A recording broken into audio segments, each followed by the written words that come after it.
Hoje a gente vai ter uma conversa sobre gestão pública e políticas de redução de desigualdade, saúde, habitação, segurança, o que deu certo no passado e o que está em desenvolvimento ou não nas atuais gestões federal, estaduais e municipais. Recebemos aqui no estúdio José de Felipe Júnior, engenheiro com uma extensa carreira política, deputado estadual, federal, prefeito da cidade de Diadema durante 3 mandatos e secretário municipal de saúde na gestão de Fernando Haddad na Prefeitura de São Paulo.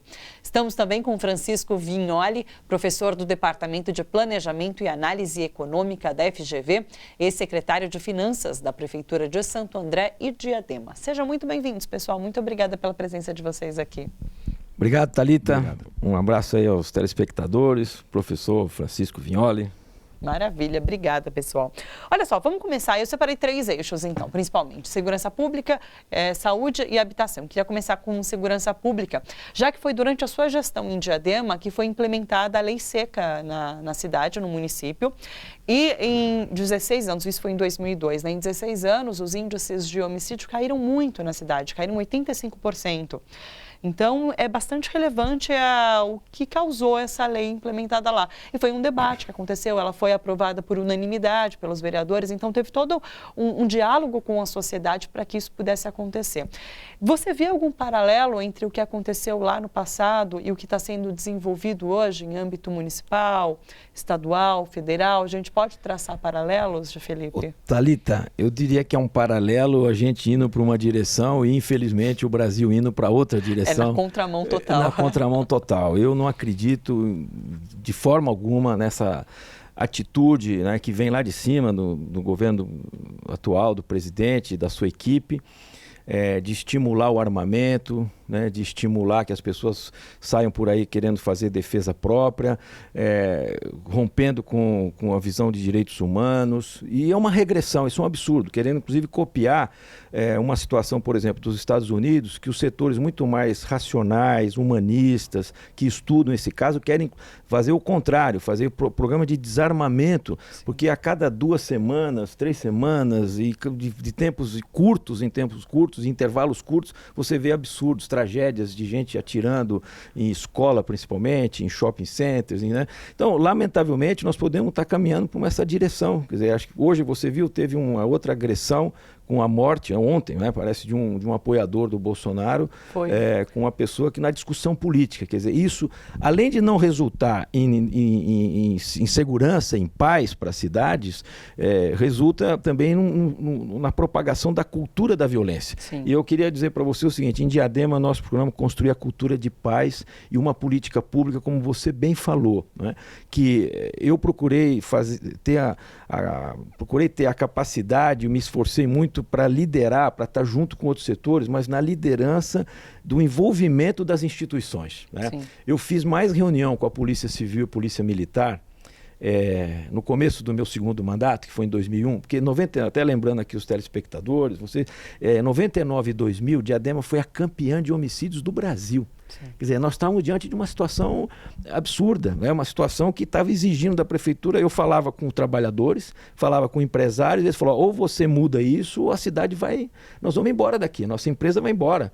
Senhoras que vinham do interior de Minas, da Bahia, falaram: Felipe, eu vim para cá construir minha vida, mas eu vejo aqui, o meu vizinho foi assassinado a semana passada, nós vamos voltar para a nossa cidade ou vamos procurar outra. Quer dizer, independente de classe social, todos estavam falando: precisa dar um basta na questão da violência. Então nós nos envolvemos, né, com a questão, fizemos uma análise. A lei seca, ela foi adotada com muito critério, porque nós estudamos durante 6 meses um perfil e análise de dados estatísticos onde ocorriam os homicídios. E era entre meia-noite e 4 da manhã, associado ao funcionamento de um bar, né? Então, quando eu tomei conhecimento disso em outubro de 2001, eu falei: nós vamos adotar essa lei, né? E nós aplicamos a lei em julho do ano seguinte. Foram 9 meses de preparação da sociedade e da nossa equipe de fiscalização. Eu me lembro muito bem que em março de 2002, eu pessoalmente, com 50 fiscais e guardas civis municipais e agentes de fiscalização e trânsito, funcionários da prefeitura, eu abri o seminário e falei: olha, nós vamos daqui 4 meses implantar uma lei que eu tenho certeza que a cidade vai reconhecer, ela vai trazer um benefício enorme. E você falou, ao longo desses anos, é verdade, mas no mês de agosto de 2002 a redução foi de 30%. Já de imediato. De imediato. Sim. Então aí foi a cidade, né, começou a perceber que o caminho era esse e não parou aí, né, Thalita? Sim, mas peraí, deixa eu jogar o Francisco a pergunta para eu só queria complementar o que o Felipe está falando, porque eu acompanhei à distância essa lei, porque se tornou uma lei do fechamento dos bares, como o Felipe falou, e foi uma referência internacional, inclusive, foi matéria da The Economist, que é uma das principais, se não a principal revista de economia e finanças do mundo. Diadema foi para a capa da The Economist, né? Com uma política pública de custo baixíssimo, com um efeito social enorme. E lembrando, né, Thalita, o município, ele não tem a obrigação constitucional de cuidar da segurança. Aliás, ele não tem nem recursos para isso. Sim. Essa obrigação é do Estado, essa obrigação é de outras esferas de governo. E a adoção dessa política pública provocou uma transformação na cidade. Isso é inegável. Não só dentro das fronteiras da própria cidade, mas isso extrapolou. Pena que não foi uma política copiada, né? Em termos de gestão, é responsabilidade do gestor abrir esse diálogo com instituições, e daí eu digo os partidos, os outros partidos, que não esse do governador, do prefeito, enfim, mas dialogar com todas essas parcelas da sociedade. E não é o que a gente vê um governo federal que aposta numa polarização. E isso não tende a dar certo, ou estou errada? Você está correta. Nós falamos aqui, né, você na abertura do programa, nós vamos falar sobre outros assuntos. Sim. Saúde vai ser um deles. Sim. Então, muito inspirado no que é o Sistema Único de Saúde, se propôs o Sistema Único de Segurança Pública, né, Thalita? Eu acredito muito nisso, quer dizer, é uma questão que envolve, porque assim, a questão da violência, da perda da segurança nas cidades, ela tem a ver desde políticas que você aplica a nível municipal, né, que são políticas de prevenção, de sociais, na questão desde a iluminação, habitação, educação, saúde, cultura, esportes, né? Ontem, inclusive, deixa eu te dar um exemplo, eu fui fazer uma visita num espaço lá em Diadema e uma senhora estava acompanhando um filho de 13 anos que é hiperativo, o menino.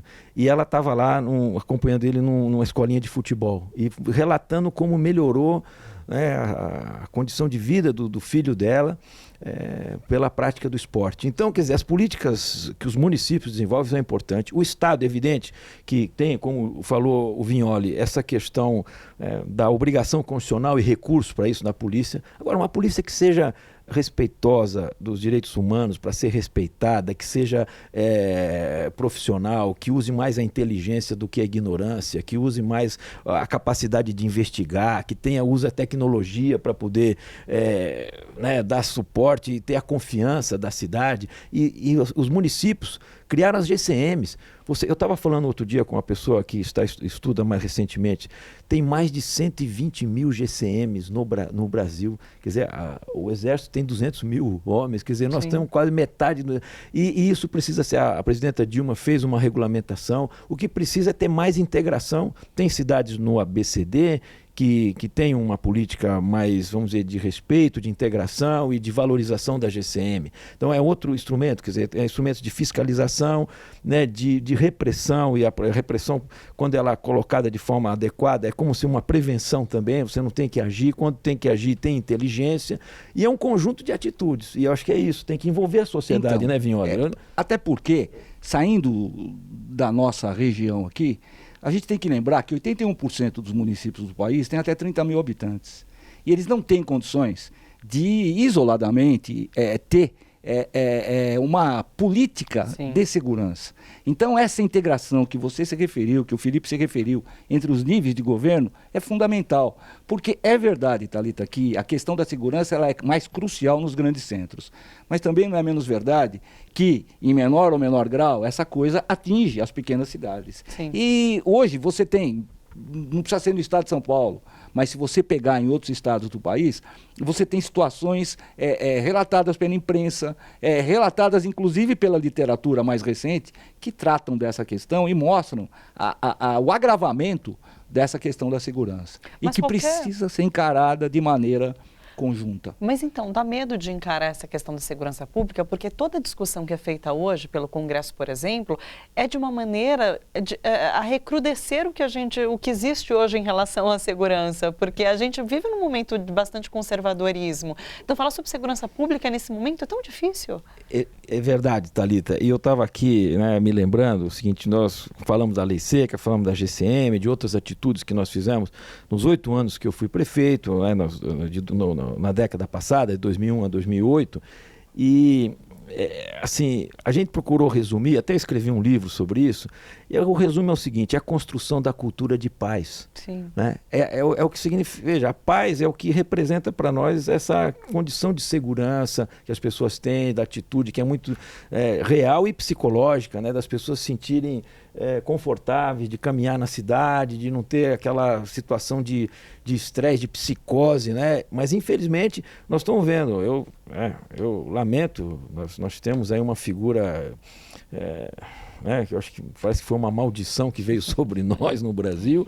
Eu estou falando uma maldição que teve incêndio na Amazônia, lama em Brumadinho, óleo no Nordeste e um presidente que estimula a violência. Pelo contrário, em vez de ter a cultura de paz, é a cultura da perda da paz, né? Da agressividade. Então isso estimula as pessoas a terem atitude como essa que eu falei aqui, lá em Santa Catarina.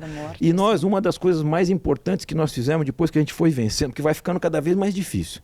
30% com a lei seca. Depois a gente foi com atitudes como adolescente aprendiz, de tirar a criança e o jovem com os 14, 15 anos na encruzilhada, se ele vai para a vida saudável ou vai para uma vida que vai destruir a própria vida dele e de outras pessoas. Né? E a questão muito importante hoje, que em todas as sociedades estão se preocupando, Vignoli, que é a questão da mediação, né? Mediação de conflitos, que é exatamente uma forma de resolver isso com a inteligência e não com a ignorância da arma. Né? Isso é para aprofundar, debater. Tinha situações de homicídio em Diadema que um vizinho matou o outro, uma pessoa matou o seu vizinho por causa de um gato, de uma ligação num poste de luz. Um começou a discutir com o outro, perdeu totalmente o bom senso, a razão e matou. Quer dizer, isso é uma coisa que a gente incentivou a questão da resolução de conflitos, para construir essa cultura de paz, que as pessoas respeitem a vida. Agora, nós estamos na contramão, infelizmente. Essa gestão associou a questão da segurança ao armamento, né? Me contaram um fato de Diadema, eu não tinha conhecimento, sobre uma campanha que teve para as crianças levarem armas de brinquedo e trocarem por brinquedos de verdade, né? E é muito significativo, muito simbólica essa questão para os tempos que a gente vive hoje, em que se estimula a criança a fazer arminha e tal. Então Exatamente. Nós fizemos, aliás, foi junto com uma editora, né, grande aí na cidade de São Paulo, que estimulou os prefeitos, mas poucos assumiram. Nós assumimos isso com maior paixão, né, envolvendo a sociedade, envolvendo os sindicatos, e era a campanha do desarmamento infantil. Nós começamos a fazer logo em 2001, 2002, 2003. Eu me lembro que quem fez isso também com muito, eu fui inclusive num almoço com ele lá nessa editora em São Paulo, foi o Tortorello, em São Caetano. Sim. E a partir daí nós fizemos o desarmamento real, sabe, Thalita? Então era trocado arminhas de brinquedo por revistinhas, porque era uma editora, revistas infantis, revistas de revistas de histórias em quadrinho. E aí em 2004, Diadema foi a primeira cidade do Brasil que firmou o convênio com o Ministério da Justiça para fazer o desarmamento real.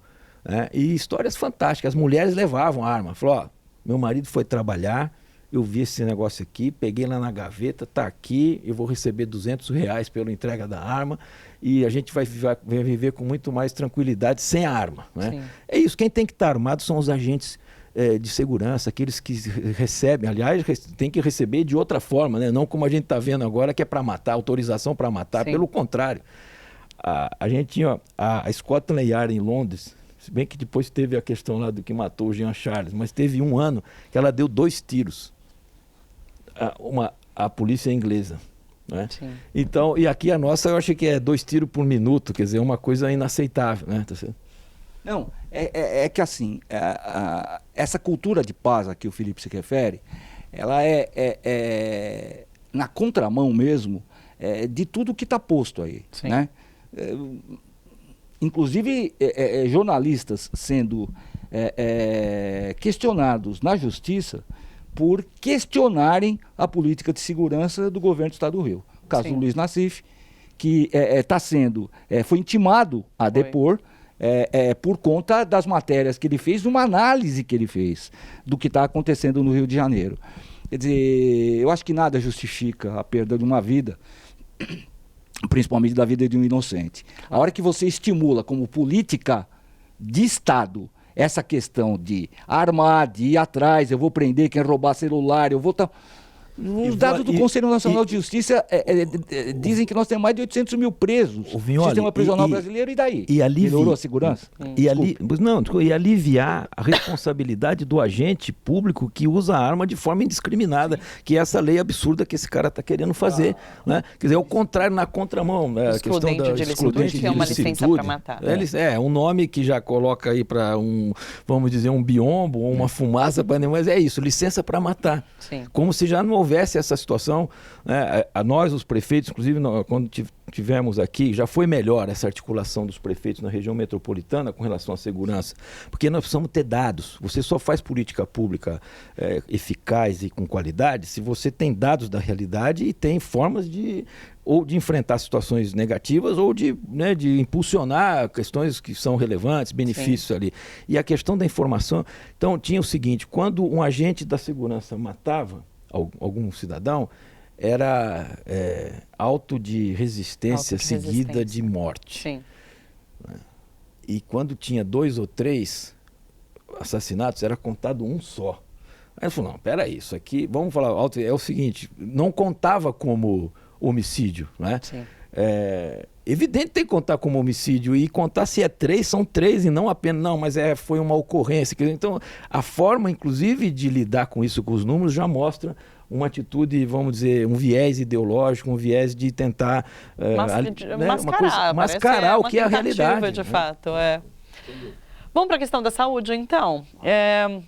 Você foi secretário de saúde na gestão de Fernando Haddad, o professor Vignoli trabalhou com finanças, foi secretário de finanças, é o seguinte, existe uma nova lógica para financiar essa atenção primária no Sistema Único de Saúde.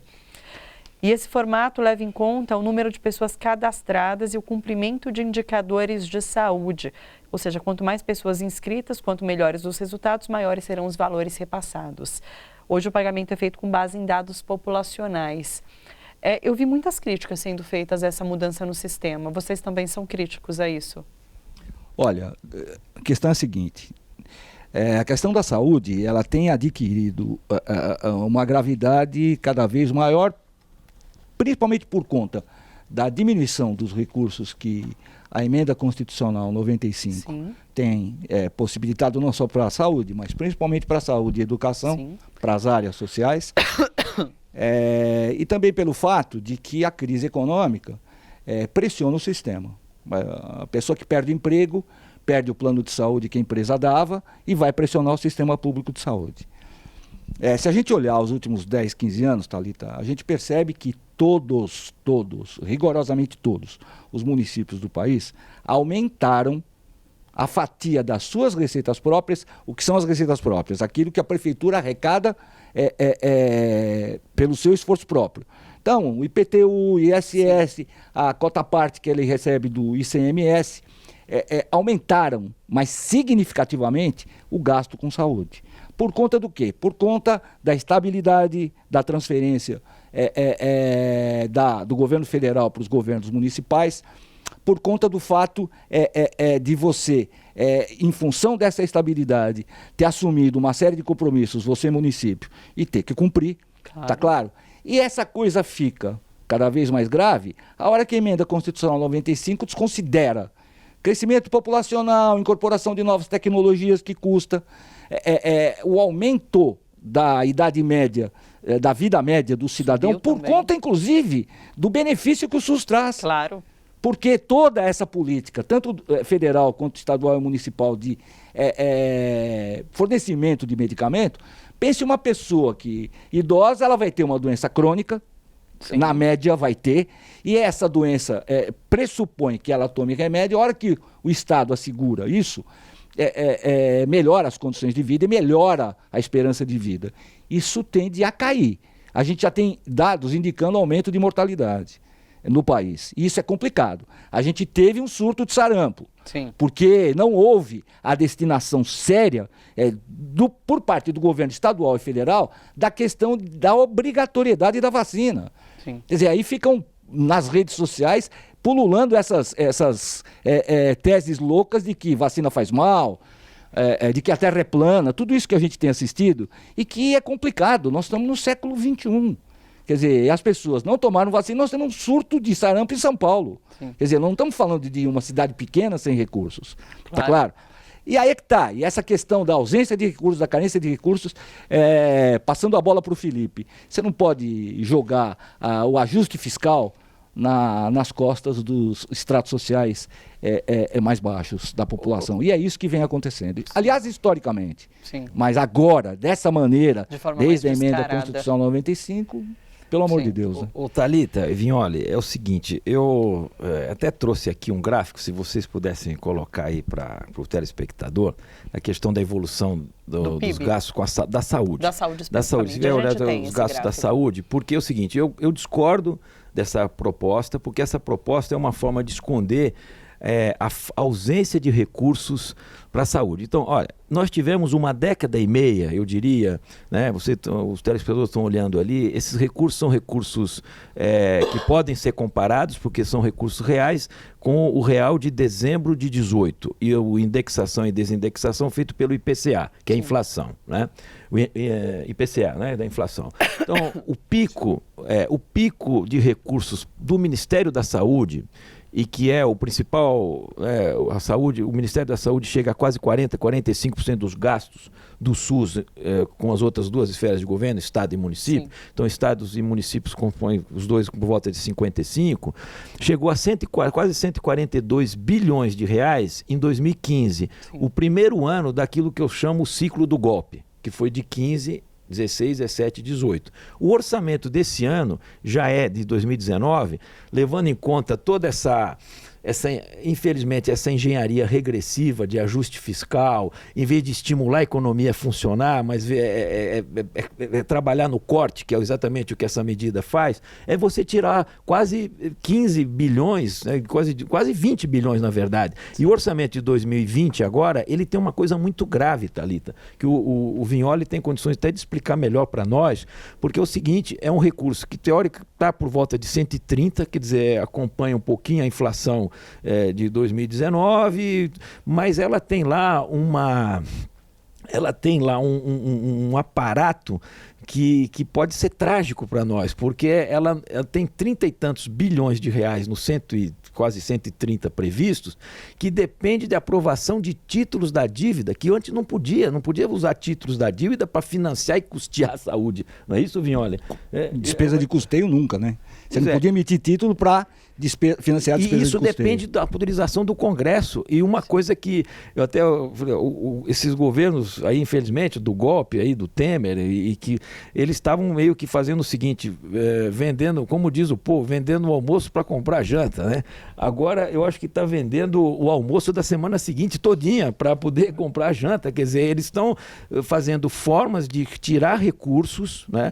E usando o mecanismo. Eu sou contra, falando agora, respondendo a tua pergunta, porque o SUS, diversas ações e atitudes do SUS são para a população como um todo. A vacina, as ações de vigilância à saúde, cuidado com os animais, né? Essa questão das vacinas, toda essa questão ligada aí a algumas doenças que são crônicas e muito dispendiosas. Sim. Por exemplo, a questão da hemodiálise, praticamente é o SUS que faz quase tudo, transplantes, né, tratamento de oncologia. Então, isso tem a ver com as cidades, né, porque é para atender a todos, né, e essa é uma maneira de você querer mascarar uma retirada de recursos da saúde, dizendo que pode ter indicadores, mas não, vamos fazer para quem usa o SUS e não para os restos. quer ajudar nessa questão de quem não usa o SUS, tira os benefícios do imposto de renda, né, para quem paga a saúde privada, porque de certa forma o público é que está também ajudando a financiar a saúde privada nesse caso, né? E é bom lembrar o seguinte, e tem uma coisa que é pouco discutida, o orçamento foi encaminhado em 30 de agosto, né? Sim. É agora que começa a discussão própria, porque tem que ser aprovada até a última legislatura do Congresso Nacional. É uma questão assim, se ficar o bicho pega, se correr o bicho come, porque propõe-se, tá bom, quer mais recurso? Então quebra a regra de ouro. E a regra de ouro é não emitir título para financiar despesa de custeio. Você só pode emitir título para financiar despesas de capital ou amortizar a dívida, tá claro? Então é assim, você quer mais recurso? Quer mais recurso? Então quebra a regra de ouro, que está posta desde a em vez de cobrar imposto, lei de responsabilidade em vez de fazer proposta para cobrar imposto, de dividendos, de juros, de cobrar imposto de renda de quem ganha mais, né? E essa é uma questão, até quando outro gráfico que eu trouxe, quer dizer, mostra aquela questão que nós tivemos também vamos chamar, a década e meia mais favorável da recente história do Brasil, e que foi o melhor período foi do governo do presidente Lula, segundo mandato, que a economia estava funcionando, estava gerando emprego, estava gerando receita, e é isso que nós temos que fazer, que parece que esse governo não entende que a cidade, que o país é feito de gente concreta, que está desempregada, que com isso leva a uma certa desesperança, que leva pessoas a pensar, né, outras formas, enfim, né, aumenta certamente o nível de criminalidade. Então era gerar emprego, era voltar a ter um ciclo de geração de atividade econômica. Aí, se pensar no ajuste da Previdência, eles fizeram o contrário, e aí sim ver o que falta para a saúde, mas não retirar recursos da saúde, sim, né, Thalita? Pensar no ajuste da Previdência sem fazer esse ajuste cair no lombo do mais pobre. Claro. Exato.